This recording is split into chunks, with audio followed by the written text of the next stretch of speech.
Welcome to daily blog. আজকের video হচ্ছে 79 নম্বর blog, অর্থাৎ 79 নম্বর ভিডিও, 79 নম্বর দিন, 79 নম্বর ব্লগ। আজকের তারিখ হচ্ছে 10ই ফেব্রুয়ারি 2025, আর আজকের দিন হচ্ছে সোমবার, আর এখন বাজে হচ্ছে 11:30। আজকে মোটামুটি উঠেছি সকাল 8:30 নাগাদ। অ্যাকচুয়ালি কালকে আজকে সকালে একটা বন্ধু আসার কথা আহ, খড়গপুর থেকে। ও অলরেডি পরশুদিন ফোন করে দিয়েছিল আমাকে, কালকে ফোন করেছে। তো সেই কারণেই প্রথমে অ্যালার্ম দিয়েছিলাম 7টার সময়, পরে 7টা বাজার বেশ কিছুক্ষণ আগে উঠে আমি অ্যালার্মটা বন্ধ করে দিই। দিয়ে আমি জানি খড়গপুর থেকে আসবে, আর সকালবেলা উঠে দেখলাম যে প্রচণ্ড কুয়াশা। তা আমি যেটা ভাবলাম যে ওর পক্ষে তো সকাল সকাল বেরোনোটা সম্ভব নয়। এবার মেনলি সকালবেলা ওঠাটা ওরই কারণে, খড়গপুর থেকে আসছে, প্রথম আমার কাছেই আসবে, তারপরে হোগলাসি যাবে, ওর একটা রিলেটিভ আছে, দিদি বোধহয়। তা সেই কারণেই অ্যালার্মটা দেওয়া। তারপরে আমি যখন মোটামুটি বুঝতে পারলাম যে ওর আসতে দেরি হবে, কেননা যেভাবে কুয়াশা পড়েছে ইম্পসিবল গাড়ি চালানো, টু হুইলারেই আসছে। এবার সেই কারণে আমি অ্যালার্মটা অফ করে দিলাম, দিয়ে যখন আসবে আসবে তখন ফোন করে নেবে। তার আগে যে কেসটা হচ্ছে, অলরেডি বাইকের একটা প্রবলেম হয়েছে থ্রটল বডি নিয়ে। আমি 2-3 দিন আগেই সার্ভিসিং করিয়েছিলাম, তারপরেও সেম একই প্রবলেম আসছে। কালকে খুব ঝামেলা হয়েছে, অসুবিধা হয়েছে। তা ওদেরকে ফোন করেছিলাম, ওরা বললো যে গাড়িটা একবার শোরুমে নিয়ে আসতে অ্যাট লাস্ট। কেন প্রথমে চাইছিল যে আজকে নিয়ে যাওয়ার কথা, নিয়ে যেতে বলছিল সোমবার দিন। আমি বললাম যে আমার খুব প্রবলেম হচ্ছে, মিনিমাম চেক আপটা করে নেওয়াটা দরকার। তখন ওরা রবিবার দিনই আনতে বললো। রবিবার দিন দেখে বললো যে খুব একটা লাভ হবে না, রবিবার গাড়ি জমা দিতে হবে, আর জমা দিলে খুব একটা কাজের কিছু হবে না, সোমবার দিন থেকেই অ্যাকচুয়ালি শুরু হবে। আমি বললাম ঠিক আছে, তাহলে আজকেই দিয়ে যাবো, সোমবার দিন।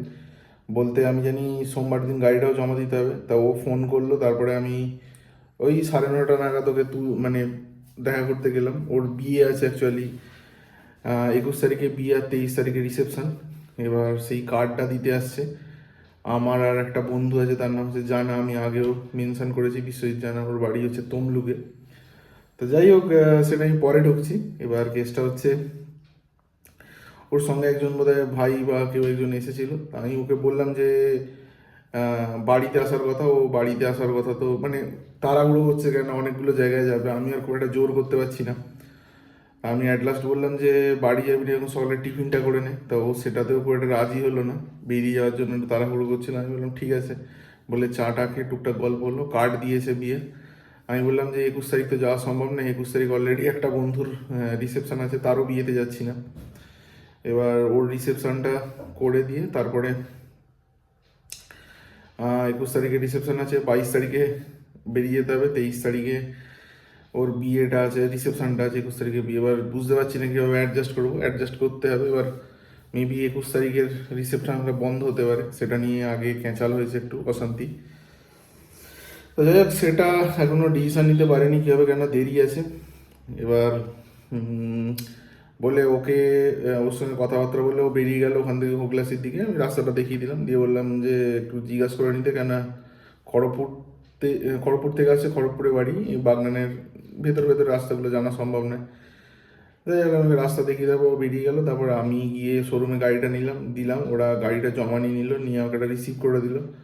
দেওয়ার পরে বললো যে মেবি কালকে পেতে পারি, অর্থাৎ মঙ্গলবার দিন। এবার আমি বললাম যে ঠিক আছে, যা করা যায় করা যাবে, আপনারা ব্যবস্থাটা করে দিন। ওরা একটা রিসিপ্ট কপি করে দিল, দিয়ে আমাকে একটা ওই জব কার্ড বলে ওদের ল্যাঙ্গুয়েজে, সেই জব কার্ডটা দিয়ে গাড়িটা রিসিভ করে দিল। আমি বাড়িতে আসছিলাম, খুব টায়ার্ড লাগছিলো অ্যাকচুয়ালি। সকালবেলা উঠেছি, সকালবেলা খাওয়া দাওয়া হয়নি, চা খেয়ে বেরিয়ে গেছি। বেলা তখন প্রায় 11:30 বাজতে যাচ্ছে। তা আমি প্রথমে মা ফোন করলো। আমি কমলদার দোকানে গিয়ে একটু টিফিন করলাম হালকা করে, করার পরে মা ফোন করলো যে চিকেনটা যদি নিয়ে আসা যায়।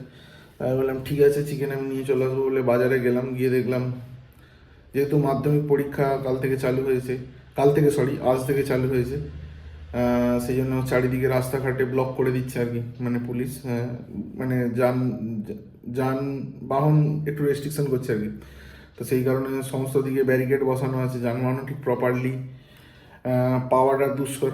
তা যাই হোক, আমি বাজারে গিয়ে ওই মাংসটা নিয়ে আর টুকটাক কয়টা জিনিস নিয়ে হেঁটে ফিরবো ভাবছিলাম। তারপর ভাবলাম যে একটু টায়ার্ড লাগছে বলে টোটোতে বললাম, বলে টোটো করে এলাম বাড়ি অবধি। বাড়ি অবধি আসার প্ল্যান ছিল না, কিন্তু লাস্ট অবধি চলে এলাম আর কি। 30 টাকা নিল। যাই হোক, প্রথমবার আমি একা একা টোটোতে এলাম আর কি বাড়ি অবধি, মানে কখনো যাইনি ম্যাক্সিমাম। সাংঘাতিক এক্সপিরিয়েন্স, পুরো ফাঁকা টোটোতে এসে বাড়িতে চলে এলাম। এসে একটু রেস্ট নিচ্ছিলাম, নেওয়ার পরে চান টান করলাম, খাওয়া দাওয়া করলাম।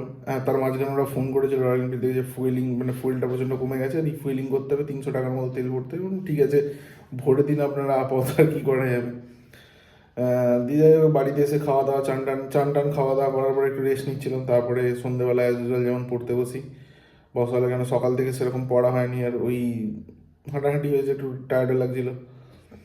দিয়ে মোটামুটি সন্ধ্যেবেলা বেশ খানিকক্ষণ পড়লাম, পড়ার পরে যেমন আড্ডাতে বেরোলাম, বেরিয়ে কালকেও বেরিয়েছিলাম, আজকেও বেরিয়েছি। গিয়ে ওখানে দেখলাম স্যার একজন আছেন, উনি অনেকদিন 2-3 দিন আসছিলেন না, আজকে এসেছেন। গল্প টল্প হলো বিভিন্ন বিষয় নিয়ে, হওয়ার পরে তবে বাড়ি ফিরলাম। বাড়ি ফিরে খাওয়া দাওয়া হয়ে গেছে রাত্রে। সকালে চিকেনটা এনেছিলাম, রাত্রিবেলায় রান্না হলো, ম্যারিনেট সকাল থেকে ছিল, ভালোই হয়েছে। আর বলার মতো কিছু নেই, এবার শুয়ে পড়বো, টায়ার্ডও লাগছে। কাল সকাল থেকে আবার উঠে পড়াশোনা।